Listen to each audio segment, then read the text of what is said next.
Segundo Rentas, um dos problemas no combate e na fiscalização são ligados aos órgãos. Um dos itens apontados foi a falta de transporte. Como o representante do IBAMA não pôde estar presente para argumentar, alguns de vocês acreditam que realmente esse fato ele é relevante? A falta de transporte, a falta um pouco de, vamos dizer assim, apoio do órgão estrutural.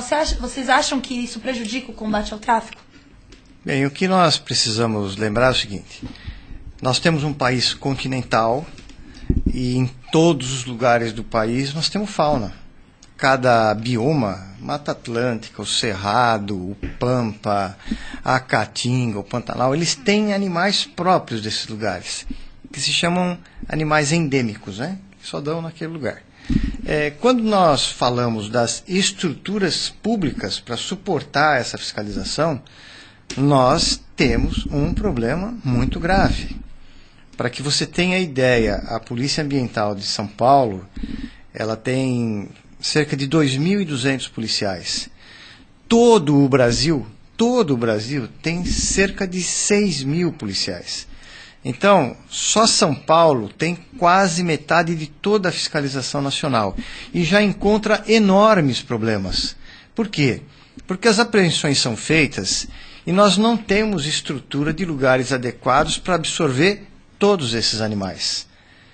Então, quando você tem dificuldade para absorver os animais, dar o tratamento, reintroduzi-los à natureza, e nós sabemos que a reintrodução, o Marco pode dizer, é uma coisa muito difícil, depois que o animal perde as suas condições de predar, de caçar, de fugir, a reintrodução é muito difícil. Então, o que acontece? Os centros de triagem não suportam. Quando a polícia trabalha mesmo a plena cargo, faz as grandes operações, os centros de triagem não suportam aqui em São Paulo, que é o lugar que mais tem estrutura. Então, o que nós vemos no resto do Brasil é que ainda é muito fragilizada. Tivemos a oportunidade de visitar vários estados, implantar a polícia em vários estados. A estrutura ainda é muito fragilizada. E o que é pior, a cultura de ter animais em casa ainda é muito forte, é muito arraigada. Às vezes a gente, visitando alguns estados da região norte, percebe que às vezes o agente de fiscalização do estado tem na sua casa animal silvestre em cativeiro. Então, o efeito cultural desse processo, para ser revertido, tem que começar com muita educação, muito convencimento, e quando esse convencimento for insuficiente, as punições da multa e do enquadramento penal. Marcos, você gostaria de argumentar sobre? Não, acho que foi bem colocado pelo Coronel Melli essa parte da educação, né? Porque eu que trabalho com essa parte, realmente o que acontece é isso, não para de chegar bicho, nós não temos locais, não temos infraestrutura para alocar esses animais, né? E a gente percebe assim que se trabalhassem melhor a educação ambiental, ou então a fiscalização prevenindo isso daí, funcionaria melhor, porque o que a gente trabalha, o que a gente percebe assim, é um saco sem fundo, entendeu? A gente cuida dos animais, a gente reintroduz o animal para o animal ser pego de novo, voltar para o cativeiro. Então acho que a primeira coisa que o Brasil precisava trabalhar era essa parte assim, de fiscalização, prevenção e de educação ambiental para mudar mesmo essa cultura do povo. Então realmente falta até recursos médicos, posso assim dizer, para cuidar dos animais. Você acha que falta? Também falta. Todo lugar que você vai, todo zoológico que você vai, você vê que não tem... são todos lotados, entendeu? Quarentena acaba virando recinto extra acaba virando uma montoeira de animais. A gente tem bastante, mas mesmo assim não é o suficiente, porque como o Coronel falou, a gente tem um grande número de animais silvestres no Brasil inteiro, um território muito grande, e acho que o caminho são dois, então, melhorar a infraestrutura, mas principalmente cortar o mal pela raiz, entendeu? Parar de tirar animal da natureza e parar de... Vocês acham que está ligado diretamente à classe social pela falta desse analfabetismo ambiental da população? Ou não? Existem pessoas de classe A, classe B, até agora a classe C, que aumentou um pouco para a classe B. Vocês acham que essa questão social da condição financeira das pessoas que leva ao tráfico? Olha, eu sempre gosto muito de observar a história, né? Porque a história nos mostra por que nós chegamos nessa situação, né? Nós fomos descobertos lá há 5 séculos atrás. A primeira coisa que maravilhou os nobres e aristocratas que vieram aqui colonizar o Brasil, que foram os nossos animais exóticos, coloridos, barulhentos, alegres.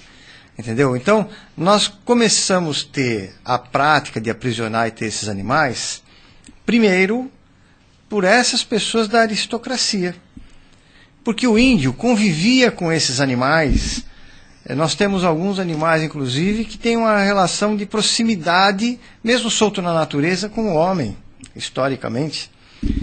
O que acontece quando nós passamos por esse processo centenário todo, passamos por Revolução Industrial, passamos pela acomodação, pela ocupação maciça das cidades, porque o animal silvestre que ficava no campo, como era a maioria da sociedade brasileira até os anos 50, ele vivia até integrado. Se você for no Mato Grosso hoje, os catetos, cutias, vêm comer a comida que tem lá nos pastos dos bois, etc. Então, não é a classe. Sim, é a atenção, a vontade de ter um animal diferente, animal exótico. Nós temos pessoas com muito dinheiro aficionadas por animais. Eles querem ter um animal na casa dele, eles tratam melhor do que muitas crianças brasileiras em termos de comida, assistência, etc. Então, a ação humana em relação ao animal, ela não escolhe classe. Qual é o problema da classe menos abastada? É que ela quer ter um animal sem as condições. Então, ele fica mal aprisionado, sem comida, em condições de higiene ruins. Mas o prazer de ter um animal, ele é humano, independente da classe social. Olha, o coronel acabou de falar que relacionado ao tráfico de animais e você possuir o animal não está relacionado com classe. Então, as pessoas não têm licença tanto da classe A, quanto da classe B, quanto da classe C. E o veterinário Marco disse que ele cuida dos animais. Como é que funciona esse cuidado do animal quando ele não tem licença? O veterinário pode cuidar desse animal? Ele pode encaminhar para um órgão responsável? Como é que funciona essa parte?